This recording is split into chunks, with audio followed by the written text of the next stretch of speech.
Hello friends, welcome to we learn study platform. Last ക്ലാസ്സിൽ post Mauryan പീരീഡാണ് complete ചെയ്തത്. ഇനി നമ്മൾ ഏൻഷ്യൻ്റ് ഹിസ്റ്ററിയുടെ ഒരു ഗോൾഡൻ പീരീഡിലേക്കാണ് പോകുന്നത്. That is Gupta age. Gupta age start ചെയ്യുന്നത് AD 319 to 600 വരെയാണ്. ഇതിൻ്റെ ഒരു ബാക്ക്ഗ്രൗണ്ടിൽ നിന്ന് തന്നെ നമുക്ക് തുടങ്ങാം. മൗര്യൻ എംപയറിൻ്റെ ഡിക്ലൈനിന് ശേഷം ആ ഒരു റീജിയനിലേക്കെല്ലാം രണ്ട് ലാർജ് പൊളിറ്റിക്കൽ പവേഴ്സ് വരുവാണ്. ഫസ്റ്റ് എന്ന് പറഞ്ഞാൽ സാത്വാഹനാസ് ആണ്. സാത്വാഹനാസ് നേറ്റീവ് ഒറിജിനാണെന്ന് നമുക്കറിയാം. സെക്കൻഡ് എന്ന് പറഞ്ഞാൽ കുഷൻസ് ആണ്. കുഷൻസ് എന്ന് പറഞ്ഞാൽ ഏലിയൻ ഒറിജിനാണ്. അപ്പം ഇവർ സാത്വാഹനാസ് മെയിനായിട്ട് കോൺസെൻട്രേറ്റ് ചെയ്തത് ഡെക്കാൻ റീജിയനും പിന്നെ സദേൺ പാർട്ടിലുമായിരുന്നു. ഈ ഒരു റീജിയനിൽ അവർക്കൊരു സ്റ്റെബിലൈസിങ് ഫാക്ടർ കൊണ്ടുവരാൻ പറ്റി. സ്റ്റെബിലൈസിങ് ഫാക്ടർ എന്ന് പറയുമ്പോൾ പൊളിറ്റിക്കൽ യൂണിറ്റി ആണെങ്കിലും എക്കണോമിക് പ്രോസ്പെറിറ്റി ആണെങ്കിലും. എക്കണോമി പറയുകയാണെങ്കിൽ റോമൻ എംപയറുമായിട്ട് സാത്വാഹനാസിന് ട്രേഡ് ഉണ്ടായിരുന്നു.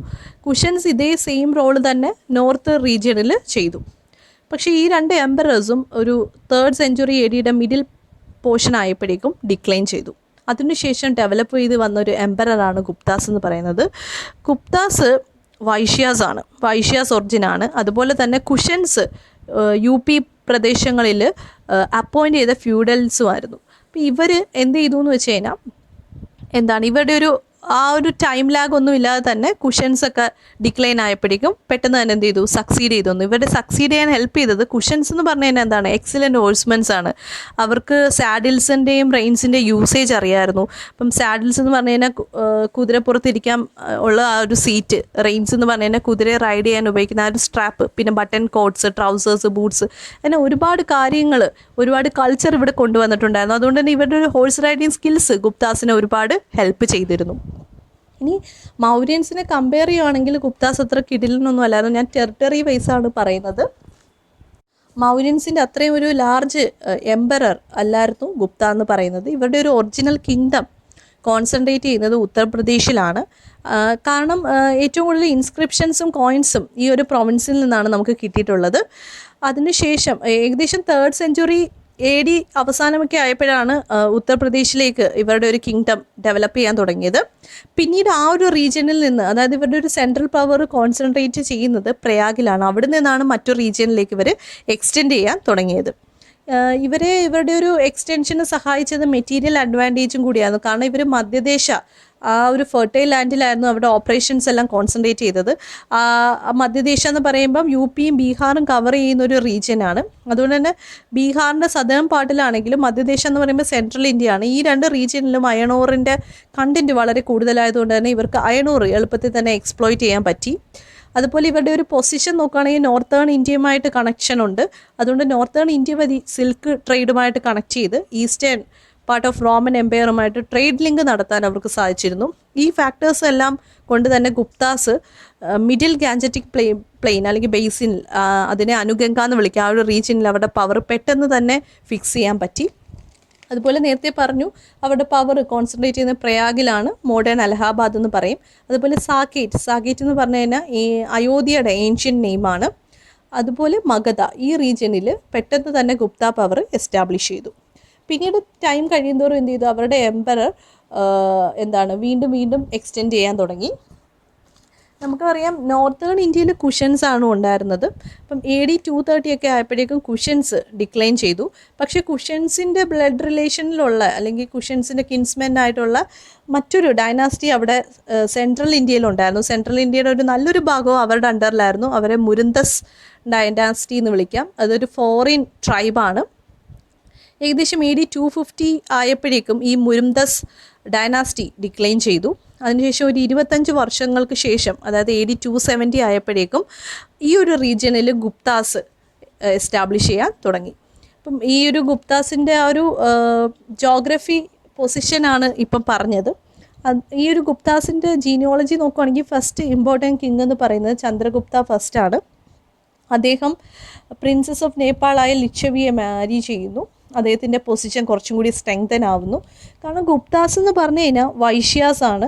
അപ്പോൾ ക്ഷത്രിയാസുമായിട്ട് മാരേജ് റിലേഷൻ ഉണ്ടെങ്കിൽ അവരുടെ പ്രസ്റ്റീജ് വർദ്ധിക്കുമെന്ന് അവർ വിശ്വസിച്ചിരുന്നു. ചന്ദ്രഗുപ്ത ഫസ്റ്റ്, അദ്ദേഹമാണ് ഗുപ്ത ഇറ സ്റ്റാർട്ട് ചെയ്തത്. അതായത് ഡേറ്റ് ഓഫ് അക്സെഷൻ മാർക്ക് ചെയ്തത് അദ്ദേഹമാണ്. അതായത് AD 319 ആണ് ഗുപ്ത ഇറയുടെ ആ ഒരു പീരീഡ് എന്ന് പറയുന്നത്. അതിനുശേഷം അദ്ദേഹത്തിൻ്റെ മകൻ സമുദ്രഗുപ്ത, അദ്ദേഹത്തിൻ്റെ ഒരു കാലഘട്ടം മാർക്ക് ചെയ്യുകയാണെങ്കിൽ AD 335 to 380 ആണ്. അദ്ദേഹമാണ് ഗുപ്ത കിങ്ഡം എൻലാർജ് ചെയ്തത്. സമുദ്രഗുപ്തയുടെ പോളിസി എന്ന് പറഞ്ഞാൽ അശോക പോളിസിക്ക് എഗെയിൻസ്റ്റ് ആയിരുന്നു. എന്ന് പറഞ്ഞാൽ അശോക പീസ് ലവറാണ്, അതുപോലെ നോൺ അഗ്രഷൻ ആയിരുന്നു അദ്ദേഹത്തിൻ്റെ പോളിസി. പക്ഷേ സമുദ്രഗുപ്ത അവിടെ വയലൻസും കോൺക്വസ്റ്റുമായിരുന്നു അദ്ദേഹത്തിൻ്റെ ഇഷ്ടം.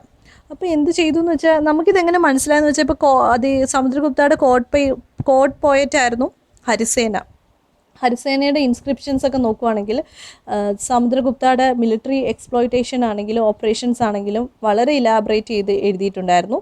ഈ ഇൻസ്ക്രിപ്ഷൻസ് നമ്മുടെ പീസ് ലവിങ് ആയ അശോക അദ്ദേഹം നിർമ്മിച്ച പില്ലറിൻ്റെ ബേസിൽ നിന്നാണ് നമുക്ക് കിട്ടിയത്. അതാണ് അതിൻ്റെ ഏറ്റവും ഇൻട്രസ്റ്റിംഗ് ആയിട്ടുള്ള കാര്യം. അങ്ങനെ ഇദ്ദേഹത്തിൻ്റെ ഈ ഒരു പോളിസി വഴി ഒരുപാട് പ്ലേസസും രാജ്യങ്ങളാണെങ്കിലും ഇദ്ദേഹം പിടിച്ചടക്കി.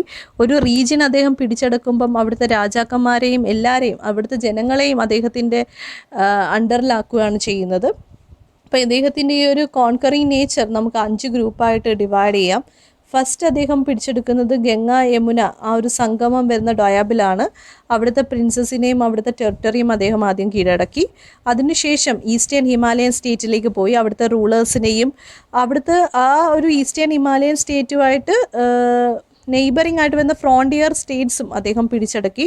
ഈ ഫ്രോണ്ടിയർ സ്റ്റേറ്റ്സ് എന്ന് പറയുമ്പം നേപ്പാൾ, ആസാം, ബംഗാൾ ഈ റീജിയനായിരുന്നു അദ്ദേഹം കീഴടക്കിയത്.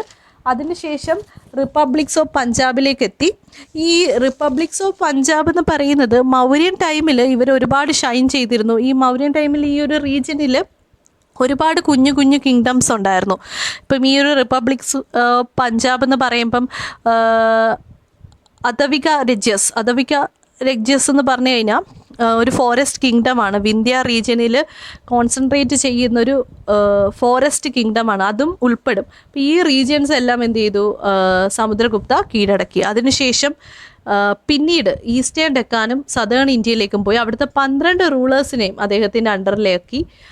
പിന്നീടാണ് അഫ്ഗാനിസ്ഥാൻ ആ റീജിയനിലെ സാഗാസൻ കുഷൻസിനെ എല്ലാം പിടിച്ചെടുക്കുന്നത്. അങ്ങനെ ഒരു വലിയൊരു എംപയർ അദ്ദേഹം മേക്ക് ചെയ്തു.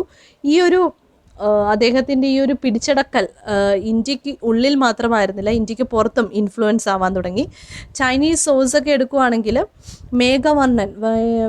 മേഘവർമ്മൻ എന്ന് പറയുന്നത് ശ്രീലങ്കയിലെ ഒരു റൂളറാണ്. അദ്ദേഹം സമുദ്രഗുപ്തയുടെ കോർട്ടിൽ മിഷണറീസിനെയൊക്കെ അയച്ചിട്ടുണ്ടായിരുന്നു. ഗയായിൽ ഞാനൊരു ബുദ്ധിസ്റ്റ് ടെമ്പിൾ പണിതോട്ടെ എന്ന പെർമിഷന് വേണ്ടിയായിരുന്നു അയച്ചിരുന്നത്. അപ്പോൾ ചൈനീസ് സോഴ്സിൽ നിന്നാണ് നമുക്കിത് കിട്ടിയത്. അത്രത്തോളം ഇൻഫ്ലുവൻസ് ആയിരുന്നു സമുദ്രഗുപ്ത ആ ഒരു കാലഘട്ടത്തിൽ. അതുപോലെ അലഹബാദ് ഇൻസ്ക്രിപ്ഷൻസ് നോക്കുവാണെങ്കിൽ സമുദ്രഗുപ്ത ഒരു തരത്തിലുള്ള ഡിഫീറ്റോ എതിർപ്പുകളോ നേരിടേണ്ടി വന്നിട്ടില്ല എന്ന് നമുക്ക് മനസ്സിലാക്കാൻ പറ്റും. അപ്പം അത്രയ്ക്ക് സ്ട്രോങ് ആയിട്ടുള്ളൊരു ഭരണമായിരുന്നു അദ്ദേഹത്തിൻ്റെന്ന് നമുക്ക് മനസ്സിലാക്കാം. ആ ഒരു സെൻസിലാണ് അദ്ദേഹത്തിനെ നമ്മൾ നെപ്പോളിയൻ ഓഫ് ഇന്ത്യ എന്ന് വിളിക്കുന്നത്. നെക്സ്റ്റ് എന്ന് പറഞ്ഞാൽ ചന്ദ്രഗുപ്ത 2 ആണ്. അദ്ദേഹം ഏകദേശം AD 380 to 412 ഈ ഒരു പീരീഡിലായിരുന്നു ഈ റീജിയൻ ഭരിച്ചിരുന്നത്. ഗുപ്ത എംപയറിൻ്റെ ലിമിറ്റേഷൻസ് എക്സ്റ്റെൻഡ് ചെയ്യാൻ വേണ്ടി അദ്ദേഹം മാരേജ് അലയൻസും കോൺക്വസ്റ്റുകളും നടത്തിയിരുന്നു. ഇപ്പം ചന്ദ്രഗുപ്ത 2 മകളാണ് പ്രഭാവതി. ഇപ്പം സെൻട്രൽ ഇന്ത്യയിലെ ബ്രാഹ്മിൻ ഡൈനാസ്റ്റിയാണ് വാകടാക കിങ്ഡം. ആ കിങ്ഡത്തിലെ പ്രിൻസായ വാകടാകയുമായിട്ട് പ്രഭാവതി വിവാഹിതയാവുന്നു. അപ്പോൾ ഈ വാകടാക പ്രിൻസ് കാലശേഷം അവരുടെ യങ്ങർ സണ്ണ് സെൻട്രൽ ഇന്ത്യയെ ഭരിക്കാൻ തുടങ്ങുന്നു. പക്ഷേ യങ്ങർ ആയതുകൊണ്ട് തന്നെ നമുക്ക് പറയാം പ്രഭാവതി തന്നെ ആയിരുന്നു അവിടുത്തെ വിർച്വൽ റൂളർ. അതുകൊണ്ട് തന്നെ ചന്ദ്രഗുപ്ത 2 വാകടാക കിങ്ഡം അല്ലെങ്കിൽ ആ ഒരു സെൻട്രൽ ഇന്ത്യ റീജിയനിൽ ഒരു ഇൻഡയറക്റ്റ് കൺട്രോൾ വരുവാണ്. ആ ഒരു കൺട്രോള് യൂസ് ചെയ്തിട്ടാണ് അദ്ദേഹം മാൽവയുടെ വെസ്റ്റേൺ പാർട്ടും ഗുജറാത്ത് റീജിയനും പിടിച്ചെടുക്കുന്നത്. ഈ മാൽവ വെസ്റ്റേൺ പാർട്ടാണെങ്കിലും ഗുജറാത്ത് ആണെങ്കിലും സാഗാസിൻ്റെ അണ്ടറിലായിരുന്നു. അപ്പോൾ സാഗാസിനെ കീഴടക്കിക്കൊണ്ടാണ് 4th സെഞ്ച്വറിയിൽ അദ്ദേഹം പിടിച്ചെടുക്കുന്നത്. ഗുജറാത്തിൻ്റെ പൊസിഷൻ നോക്കുവാണെങ്കിൽ സീ കോസ്റ്റാണ്. അതുകൊണ്ട് തന്നെ ട്രേഡും കൊമേഴ്സും ഫ്ലറിഷ് ചെയ്യാൻ തുടങ്ങി. ഉജ്ജയിൻ അവരുടെ സെക്കൻഡ് ക്യാപിറ്റലായിട്ട് മാറി. പിന്നീട് കുത്തബ് മിനാർ ഡൽഹിയിലെ അവിടുത്തെ അയൺ പില്ലർ ഇൻസ്ക്രിപ്ഷൻസ് നോക്കുവാണെങ്കിൽ അവിടെ ചന്ദ്ര എന്ന് പറയുന്ന ഒരു കിങ്ങിനെ പറ്റിയും അദ്ദേഹത്തിൻ്റെ എക്സ്പ്ലോയിറ്റേഷനെ പറ്റിയും എഴുതിയേക്കുന്നത് കാണാം. പക്ഷേ അതിൻ്റെ ഒരു കാലഘട്ടം നോക്കുവാണെങ്കിൽ ഈ ചന്ദ്ര എന്ന് പറഞ്ഞ ചന്ദ്രഗുപ്ത ടൂവിന് ഐഡൻറ്റിക്കലായിട്ട് മനസ്സിലാക്കാൻ പറ്റും. ഇതിൽ നിന്ന് നമുക്ക് മനസ്സിലാക്കുന്നത് അദ്ദേഹം നോർത്ത് വെസ്റ്റ് ഇന്ത്യയും ബംഗാൾ റീജിയനും റൂൾ ചെയ്തിരുന്നു എന്നാണ് നമുക്ക് മനസ്സിലാക്കാൻ പറ്റുന്നത്. ചന്ദ്രഗുപ്ത ടു വിക്രമാദിത്യ എന്ന് പറഞ്ഞ ടൈറ്റിലായിരുന്നു അഡോപ്റ്റ് ചെയ്തിരുന്നത്. നമ്മൾ ഏർലി ക്ലാസ്സിൽ പഠിച്ചായിരുന്നു ഇത് ആദ്യം യൂസ് ചെയ്തത് ഉജ്ജയിൻ റൂളർ ആയിരുന്നു.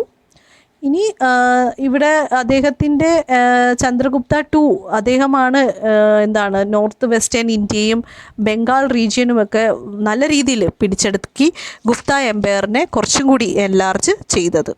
ഇനി ഗുപ്ത ഏജിലെ ഒരു ലൈഫ് സ്റ്റൈലാണ് നോക്കുന്നത്. ഫസ്റ്റ് പൊളിറ്റിക്കൽ ലൈഫാണ്, അവരുടെ അഡ്മിനിസ്ട്രേഷൻ പറയുകയാണ്. ഇപ്പോൾ ഗുപ്ത കിങ്സൊക്കെ പോപ്പസ് ടൈറ്റിൽസാണ് അഡോപ്റ്റ് ചെയ്തത്. ഇപ്പോൾ ടൈറ്റിൽസ് എന്ന് പറഞ്ഞു കഴിഞ്ഞാൽ പരമേശ്വര, മഹാരാജാതിരാജ, ഈ ടൈറ്റിൽസൊക്കെ അവർ യൂസ് ചെയ്തിരുന്നു. കിങ്ഷിപ്പ് ഹെറിഡിറ്ററി ആയിരുന്നു. അപ്പോൾ റോയൽ പവർ ലിമിറ്റ് ചെയ്യാനുള്ളൊരു റീസൺ എന്ന് പറയുന്നത് പ്രിമോജെനിച്വർ എന്ന് പറയും. ആ ഒരു പ്രാക്ടീസ് അവിടെ ഇല്ലായിരുന്നു. അതായത് ഇപ്പം ഒരു രാജാവ് അദ്ദേഹത്തിൻ്റെ മൂത്ത മകന് തന്നെയാണ് അടുത്ത അധികാരം വരുന്നത്. പക്ഷേ ഗുപ്ത ടൈമിൽ അങ്ങനെ ഒരു കണ്ടീഷനൊന്നും ഇല്ലായിരുന്നു. എൽഡസ്റ്റ് സണ്ണിന് തന്നെ രാജാധികാരം പോകണം എന്ന് ഇല്ലായിരുന്നു. അതായിരുന്നു ഇവരുടെ ഒരു റോയൽ പവറിൻ്റെ ഒരു ലിമിറ്റേഷൻസ് ആയിട്ട് പറയുന്നത്. ബ്രാഹ്മിൻസിനെ ഒരുപാട് പ്രൊമോട്ട് ചെയ്തിരുന്നു, ബ്രാഹ്മിൻസിന് ഗിഫ്റ്റ് കൊടുത്തിരുന്നു. ഇവരുടെ ഒരു റിലീജിയസ് ആയിട്ടുള്ള ആക്ടിവിറ്റി നോക്കുകയാണെങ്കിൽ ലോർഡ് വിഷ്ണുവിനും ലക്ഷ്മി ദേവിക്കും തന്നെയായിരുന്നു കൂടുതൽ ഇമ്പോർട്ടൻസ് കൊടുത്തിരുന്നത്. ഇവരുടെ ഒരു ആർമിയുടെ ന്യൂമറിക്കൽ സ്ട്രെങ്ത് ഒന്നും നമുക്ക് വലിയ ഐഡിയ ഇല്ല, പക്ഷേ ഇവരൊരു സ്റ്റാൻഡിങ് ആർമിയെ മെയിൻറ്റെയിൻ ചെയ്തിരുന്നു എന്ന് നമുക്ക് മനസ്സിലാക്കാൻ പറ്റും. പിന്നീട് ട്രേഡും കൊമേഴ്സും ഡിക്ലൈൻസ് പീരീഡ് ആണെങ്കിൽ അവരെന്ത് ചെയ്യുന്നു വെച്ച് കഴിഞ്ഞാൽ ടാക്സ് ഇൻക്രീസ് ചെയ്യും, ലാൻഡ് ടാക്സ് ഇൻക്രീസ് ചെയ്യാറുണ്ട്. അപ്പം ചില സമയത്ത് 1/4 ആയിരിക്കും ഒരു ലാൻഡിൽ നിന്നുള്ള പ്രൊഡ്യൂസ് കളക്ട് ചെയ്യുന്നത്. ചില ടൈം അവർ 1/6 കളക്ട് ചെയ്യും. അത് ഡിപ്പെൻഡ് ചെയ്യുന്നത് ട്രേഡും കൊമേഴ്സിൻ്റെ കണ്ടീഷൻ അനുസരിച്ചിരിക്കും. അതുപോലെ തന്നെ റോയൽ ആർമി ഏത് റീജിയനിൽ പാസ് ചെയ്യുന്നോ ആ റീജിയനിലുള്ള ലോക്കൽ പീപ്പിൾ അവർക്ക് വേണ്ടിയുള്ള എല്ലാ കാര്യങ്ങളും പ്രൊവൈഡ് ചെയ്യണമായിരുന്നു. അതുപോലെ ഇപ്പം റൂറൽ ഏരിയസിൽ ഏതെങ്കിലും ഒഫീഷ്യൽസ് വരുവാണെങ്കിൽ ആ റീജിയനിലുള്ള പെസൻസ് ആയിരിക്കണം അവർക്ക് വേണ്ടുന്ന അനിമൽസ്, ഫുഡ് ഗ്രെയിൻസ്, ഫർണിച്ചറും എല്ലാം പ്രൊവൈഡ് ചെയ്യേണ്ടത്. ഇപ്പം സെൻട്രൽ ഇന്ത്യയിലും വെസ്റ്റേൺ ഇന്ത്യയിലും മാത്രം കണ്ടുവരുന്നൊരു കാര്യമാണ് ഫോഴ്സ്ഡ് ലേബർ. അവിടുത്തെ വില്ലേജേഴ്സ് എല്ലാം ഇപ്പം അവിടെ ഒരു റോയൽ ആർമി ഒഫീഷ്യൽസോ വരുന്നുണ്ടെങ്കിൽ അവർക്ക് വേണ്ടി എന്ത് ചെയ്യണം, സർവീസസ് പ്രൊവൈഡ് ചെയ്യണമായിരുന്നു. അപ്പോൾ ഈ സെൻട്രൽ ഇന്ത്യയിലും വെസ്റ്റേൺ ഇന്ത്യയിലുമുള്ള ഈ ഒരു വില്ലേജേഴ്സിൻ്റെ ഫോഴ്സ്ഡ് ലേബറിനെ വിളിക്കുന്ന പേരാണ് വിസ്തി. വിസ്തി എന്ന് പറഞ്ഞു കഴിഞ്ഞാൽ ഫോഴ്സ്ഡ് ലേബർ, അതായത് റോയൽ ആർമി ഒഫീഷ്യൽസ് വന്നു കഴിഞ്ഞാൽ അവർക്ക് വേണ്ടിയുള്ള എല്ലാ സർവീസസും അവിടുത്തെ വില്ലേജേഴ്സ് തന്നെ പ്രൊവൈഡ് ചെയ്യണം. നെക്സ്റ്റ് ഇവിടെ ജുഡീഷ്യൽ സിസ്റ്റമാണ് നോക്കുന്നത്. ഏർലി ടൈംസിലൊക്കെ നല്ല ഡെവലപ്ഡ് ആയിട്ടുള്ള ജുഡീഷ്യൽ സിസ്റ്റമായിരുന്നു ഇവർ ഫോളോ ചെയ്തിരുന്നത്. അതുകൊണ്ട് തന്നെ ഒരുപാട് നിയമപുസ്തകങ്ങൾ കമ്പൈൽ ചെയ്തിരുന്നു.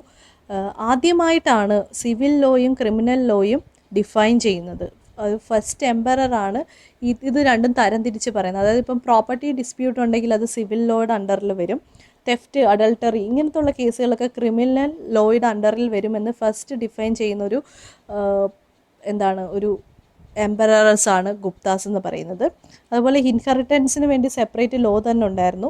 ഓരോ വർണ്ണ സിസ്റ്റത്തിനും പല രീതിയിലായിരുന്നു നിയമങ്ങൾ പാസ്സാക്കിയിരുന്നത്.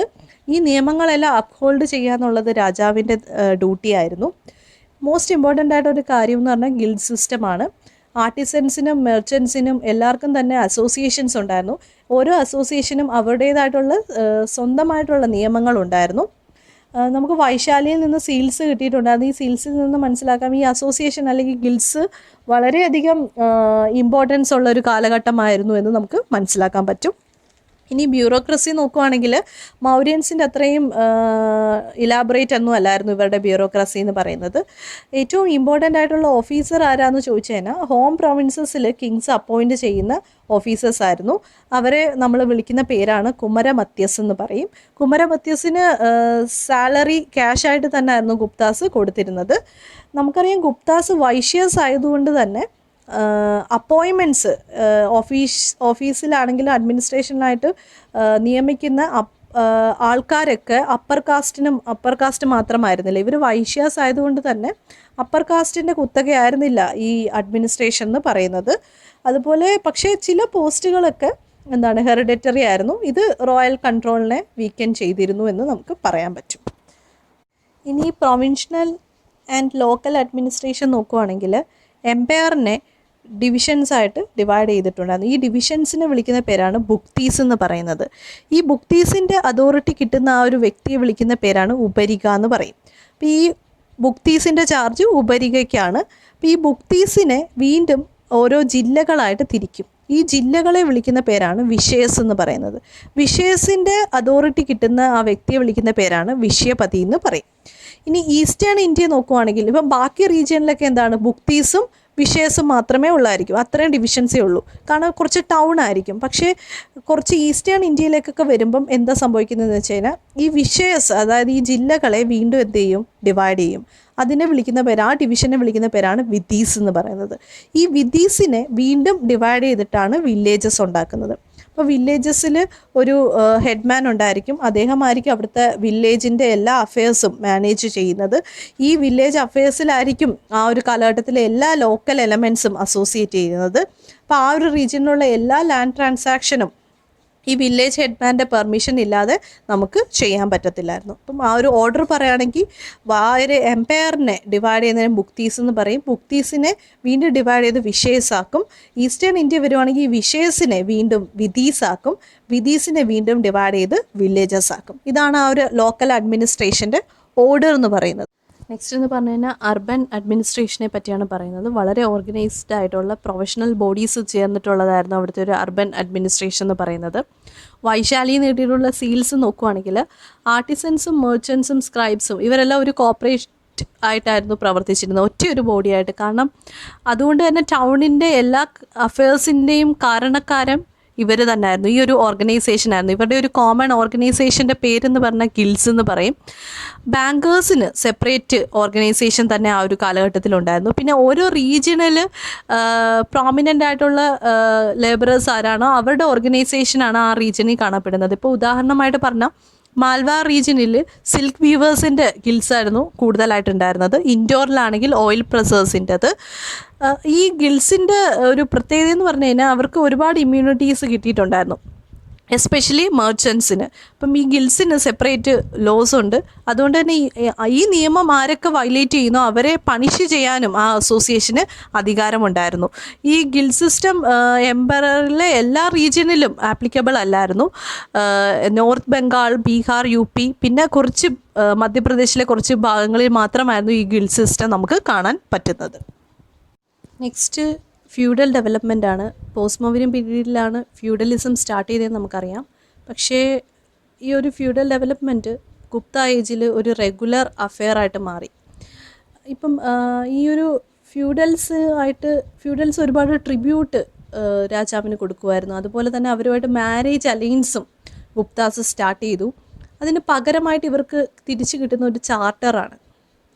ചാർട്ടർ എന്ന് പറയുമ്പം ഈ ചാർട്ടർ ഉള്ള ആൾക്കാർക്ക് ആ ഒരു റീജിയൻ റൂള് ചെയ്യാനുള്ള അധികാരം കിട്ടും. അപ്പം കംപ്ലീറ്റ് അതോറിറ്റി അവരുടെ കയ്യിലാവും. അപ്പം നമുക്ക് ഒരുപാട് ഗരുഡ സീൽ എന്ന് പറഞ്ഞൊരു സീല് തന്നെ കിട്ടിയിട്ടുണ്ട്. ഈ സീലുള്ള ഫ്യൂഡൽസ് എല്ലാം ട്രിബ്യൂട്ടറി കിങ്സ് ആണ്. ഗുപ്താസിൻ്റെ ടൈമിൽ ഇത്തരം രാജാക്കന്മാരുടെ എണ്ണം വളരെ കൂടുതലായിരുന്നു. അതുപോലെ സാത്വാഹനാസ് കൊണ്ടുവന്നിട്ടുള്ളൊരു കാര്യമായിരുന്നു ഈ പ്രീസ്റ്റിനും ഓഫീസേഴ്സിനും കുറച്ച് കൺസെഷൻസ് കൊടുക്കും. ഫിസിക്കൽ അഡ്മിനിസ്ട്രേഷൻ ഈ ഒരു റീജിയനിലെല്ലാം ഫിസിക്കൽ പോളിസി ആണെങ്കിലും അഡ്മിനിസ്ട്രേഷൻ പോളിസിയിലും കുറേ കൺസെഷൻസ് അവർക്ക് കിട്ടുമായിരുന്നു. ഗുപ്ത പീരീഡിൽ ഇതൊരു റെഗുലർ കാര്യമായിട്ട് മാറി, എസ്പെഷ്യലി മധ്യപ്രദേശിൽ. എന്താ ചെയ്യുന്നത് വെച്ച് കഴിഞ്ഞാൽ റിലീജിയസ് ആയിട്ടുള്ള ഫങ്ഷണറീസിനൊക്കെ ലാൻഡ് ഗ്രാൻറ്റ് ചെയ്യും. ആ ഒരു ലാൻഡിന് എന്താണ് ടാക്സ് ഫ്രീ ആയിരിക്കും. അവിടെ റോയൽ ആർമിക്കോ ഓഫീസേഴ്സിനോ ഒന്നും പ്രത്യേകിച്ച് അധികാരം ഒന്നും ഇല്ലായിരുന്നു. ഗുപ്ത പീരീഡിൽ മറ്റൊരു കാര്യം സാത്വാഹനാസ് ചെയ്യാത്തൊരു കാര്യമെന്ന് വെച്ച് കഴിഞ്ഞാൽ ഈ റിലീജിയസ് ഫങ്ഷണറീസിന് അവിടുത്തെ പെസൻസിൻ്റെ കയ്യിൽ നിന്ന് എന്ത് ചെയ്യാം, ടാക്സ് കളക്ട് ചെയ്യാനുള്ള അധികാരവും കൂടി കൊടുത്തിരുന്നു. ഇതാണ് ആ ഒരു റീജിയനിലെ ഒരു ഫ്യൂഡൽ ഡെവലപ്മെൻറ്റിനെ പറ്റി പറഞ്ഞത്. ഇവരുടെ കാലഘട്ടത്തിലെ സോഷ്യൽ ഡെവലപ്മെൻറ്റ്സ് പരിശോധിക്കുകയാണെങ്കിൽ ഗുപ്താസ് എന്ന് പറഞ്ഞാൽ വൈശ്യേഴ്സാണ്. പക്ഷേ ലാൻഡ് ഗ്രാൻഡ്സ് കൂടുതലും കിട്ടിയിരുന്നത് ബ്രാഹ്മിൻസിനായിരുന്നു. അതുകൊണ്ട് തന്നെ ബ്രാഹ്മിൻസിനായിരുന്നു ആ ഒരു കാലഘട്ടത്തിൽ സൂപ്രമസി കൂടുതലുണ്ടായിരുന്നത്. അതുപോലെ തന്നെ ഒരുപാട് സബ് കാസ്റ്റുകൾ ഈ ഒരു കാലഘട്ടത്തിൽ ഡെവലപ്പ് ചെയ്യാൻ തുടങ്ങി. അത് ഇവിടുത്തെ സോഷ്യൽ ഡെവലപ്മെൻറ്റിൻ്റെ ഒരു ഭാഗമായിട്ട് പറയാം. അവിടുത്തെ ഒരു സോഷ്യൽ ലൈഫിൽ ബന്ധപ്പെടുത്തി പറയുകയാണെങ്കിൽ ഒരുപാട് സബ് കാസ്റ്റുകൾ അവിടെ ക്രിയേറ്റ് ചെയ്യാൻ തുടങ്ങി. ഇതിൻ്റെ കാരണം 2 ഫാക്ടേഴ്സാണ്. ഒന്നെന്ന് പറഞ്ഞു കഴിഞ്ഞാൽ കുറേ ഫോറിനേഴ്സ് നമ്മുടെ ഇന്ത്യൻ സൊസൈറ്റിയിലേക്ക് വന്നായിരുന്നു. ഓരോ ഗ്രൂപ്പിലുള്ള ഫോറിനേഴ്സും എന്ത് ചെയ്തു, ഓരോ ഹിന്ദു കാസ്റ്റിലെ ഓരോ സബ് കാസ്റ്റുകളായിട്ട് മാറാൻ തുടങ്ങി. ഇപ്പം നമുക്കറിയാം ഈ ഫോറിനേഴ്സിന് എല്ലാം എന്താണ്, കോൺകറേഴ്സാണ്, നമ്മളെ കീഴടക്കാൻ വന്നവരാണ്, നമ്മൾ അവർ ക്ഷത്രിയ കമ്മ്യൂണിറ്റി ആയിരുന്നു കൊടുത്തിരുന്നത്. പക്ഷേ ആ ഒരു സ്റ്റാറ്റസിൽ നിന്നിട്ടുണ്ടെങ്കിൽ തന്നെയും ഓരോ ഫോറിനേഴ്സും ഓരോ ഗ്രൂപ്പായിട്ട് മാറി, വരുന്നവരെല്ലാം ഓരോ ഗ്രൂപ്പായിട്ട് ഓരോ ഹിന്ദു കാസ്റ്റിലെ സബ് കാസ്റ്റായിട്ട് ഡെവലപ്പ് ചെയ്യാൻ തുടങ്ങി. അതുപോലെ തന്നെ ഹൂണ എന്ന് പറഞ്ഞു കഴിഞ്ഞാൽ 5th century AD നമ്മുടെ ഇന്ത്യയിൽ എൻട്രി ചെയ്തവരാണ്. ഇവർ രാജ്പുട്സിൻ്റെ 36 ഗോത്രങ്ങളായിട്ട് അങ്ങ് മാറി. ഈ രാജ്പുട്സ് ഈ ഹൂണേഴ്സിൻ്റെ കുറേ ടൈറ്റിൽസ് സ്വീകരിച്ചിട്ടുണ്ട്. അപ്പം ഇത് തന്നെ ആലോചിച്ച് നോക്കിയാൽ 36 ഗോത്രങ്ങൾ എന്ന് പറയുമ്പോൾ തന്നെ ഒരുപാട് സബ് കാസ്റ്റ് ആയില്ലേ. അതുപോലെ ഒരുപാട് ഫോറിനേഴ്സ് ഇവിടെ കോൺകർ ചെയ്യാൻ വന്നിട്ടുണ്ട്. ഇവരും ഹിന്ദുയിസത്തിലെ ഒരുപാട് സബ് കാസ്റ്റുകൾ ക്രിയേറ്റ് ചെയ്തു. സെക്കൻഡ് എന്ന് പറഞ്ഞു കഴിഞ്ഞാൽ ട്രൈബൽ പീപ്പിളാണ്. ട്രൈബൽ പീപ്പിൾ കുറേ പേർക്ക് ലാൻഡ് ഗ്രാൻറ്റ് കിട്ടി അവർ പെട്ടെന്ന് തന്നെ ബ്രാഹ്മണിക്കൽ സൊസൈറ്റിയിലേക്ക് കൺവേർട്ട് ആവാൻ തുടങ്ങും. ഇപ്പം ട്രൈബ്സിൻ്റെ ചീഫായിട്ടുള്ള ആൾക്കാർക്കൊക്കെ വളരെ വലിയ സ്ഥാനമാണ് കൊടുത്തിരുന്നത്. അവർക്ക് വളരെ റെസ്പെക്റ്റഡ് ആയിട്ടുള്ളൊരു ഒറിജിനായിട്ടാണ് അവർ സ്വയം കണക്കാക്കുന്നത്. എന്നാൽ മറ്റുള്ളവരാണെങ്കിലും ലോ ഒറിജിനായിട്ടുണ്ട്. അപ്പോൾ ഇവിടെ തന്നെ ഒരു തരംതിരിവുണ്ട് ട്രൈബ്സിൻ്റെ ഇടയിൽ തന്നെ. അതുകൊണ്ട് തന്നെ എന്ത് സംഭവിച്ചു എന്ന് വെച്ചാൽ ഓരോ ട്രൈബും എന്ത് ചെയ്തു, ഓരോ ഹിന്ദു കാസ്റ്റിലെ ഓരോ സബ് കാസ്റ്റായിട്ട് മാറാൻ തുടങ്ങി. അത് തന്നെയാണ് ഇവിടെ ഈ ഒരു റീജിയനിൽ ഒരുപാട് സബ് കാസ്റ്റുകൾ ക്രിയേറ്റ് ചെയ്യാനുള്ള കാരണമെന്ന് പറയുന്നത്. പിന്നീട് നെക്സ്റ്റ് എന്ന് പറഞ്ഞു കഴിഞ്ഞാൽ ശൂദ്രാസിൻ്റെയും വിമൻസിൻ്റെയും പൊസിഷൻ പോസ്റ്റ് മൗര്യൻ പീരീഡിൽ വളരെ മോശമായിരുന്നു. പക്ഷേ ഈ ഒരു ഗുപ്ത പീരീഡിൽ അവരുടെ പൊസിഷൻ ഇമ്പ്രൂവ് ആവാൻ തുടങ്ങി. ശൂദ്രാസിനാണെങ്കിലും വിമൻസിനാണെങ്കിലും എപ്പിക്സും പുരാണാസും ഒക്കെ കേൾക്കാനുള്ള അവകാശം കിട്ടി. അതുപോലെ ഇവിടെ ഈ ഒരു കാലഘട്ടത്തിൽ വർഷിപ്പ് ചെയ്തതാണ് ലോർഡ് കൃഷ്ണ കുറച്ചും കൂടി വർഷിപ്പ് ചെയ്യാൻ തുടങ്ങി. കാരണം മുമ്പ് വിഷ്ണു ഭഗവാനും ശിവൻ അങ്ങനെ, അതിനു മുമ്പാണെങ്കിൽ ഇന്ദ്രദേവൻ, അഗ്നി അങ്ങനെയായിരുന്നു അല്ലേ. ഇപ്പം ഈ ഒരു ഗുപ്ത പീരീഡിലാണ് കൃഷ്ണ ഭഗവാനെ വർഷിപ്പ് ചെയ്യാൻ തുടങ്ങുന്നത്. 7th century ഒക്കെ ആയപ്പോഴേക്കും ശൂദ്രാസിൻ്റെ പൊസിഷൻ വളരെ മെച്ചപ്പെടാൻ തുടങ്ങി. മുമ്പ് അവർ സെർവൻസും സ്ലേവ്സും ഒക്കെ ആയിരുന്നു. ഇപ്പോൾ അവർ അഗ്രികൾച്ചറിസ്റ്റായിട്ട് മാറി. അതുപോലെ അൺടച്ചബിലിറ്റി വളരെ വർദ്ധിച്ചിരുന്ന ഒരു കാലഘട്ടമായിരുന്നു. എസ്പെഷ്യലി ചണ്ടാലാസ് എന്ന് പറഞ്ഞു കഴിഞ്ഞാൽ ഏകദേശം ഏർലി 5th century BC കാലഘട്ടത്തിലാണ് സൊസൈറ്റിയിൽ അപ്പിയർ ചെയ്യാൻ തുടങ്ങിയത്. ഫാക്സിയ എന്ന് പറഞ്ഞു കഴിഞ്ഞാൽ ചൈനീസ് ട്രാവലറാണ്. അദ്ദേഹം പറഞ്ഞിട്ടുണ്ട് ചണ്ടാലാസ് വില്ലേജിന് പുറത്താണ് അവർ താമസിച്ചിരുന്നത്. ഇവർ ടൗണിലേക്ക് പോവുകയാണെങ്കിൽ ആ ടൗണിലുള്ള ജനങ്ങളാണെങ്കിലും ഇവരിൽ നിന്ന് അകലം പാലിച്ചിരുന്നു. അതുപോലെ ഇവർ പോകുന്ന പാതകൾ, റോഡ്, അത് പൊല്യൂട്ടഡ് ആണെന്നാണ് അവർ വിശ്വസിച്ചിരുന്നത്. ഇതാണ് ആ ഒരു കാലഘട്ടത്തിലെ സോഷ്യൽ ഡെവലപ്മെൻ്റ് എന്ന് പറയുന്നത്. ഇനി നമ്മൾ നെക്സ്റ്റ് ക്ലാസ്സിൽ ഗുപ്ത പീരീഡിലെ ആർട്ട്, കൾച്ചർ, പിന്നീട് ആ ഒരു സമയത്തുള്ള റിലീജിയസ് ആയിട്ടുള്ള കാര്യങ്ങളൊക്കെയാണ് പഠിക്കുന്നത്. അതുപോലെ തന്നെ നമുക്ക് ഇതിൻ്റെ ഡിക്ലൈനും ഡിസ്കസ് ചെയ്യാനുണ്ട്. അത് നമുക്ക് നെക്സ്റ്റ് ക്ലാസ്സിൽ നോക്കാം. ക്ലാസ്സുകൾ ഇഷ്ടമായെന്ന് വിശ്വസിക്കുന്നു. ക്ലാസ്സുകൾ ഇഷ്ടമായെങ്കിൽ ലൈക്ക് ചെയ്യുക, സബ്സ്ക്രൈബ് ചെയ്യുക, മാക്സിമം ഷെയർ ചെയ്യുക. Thank you for watching.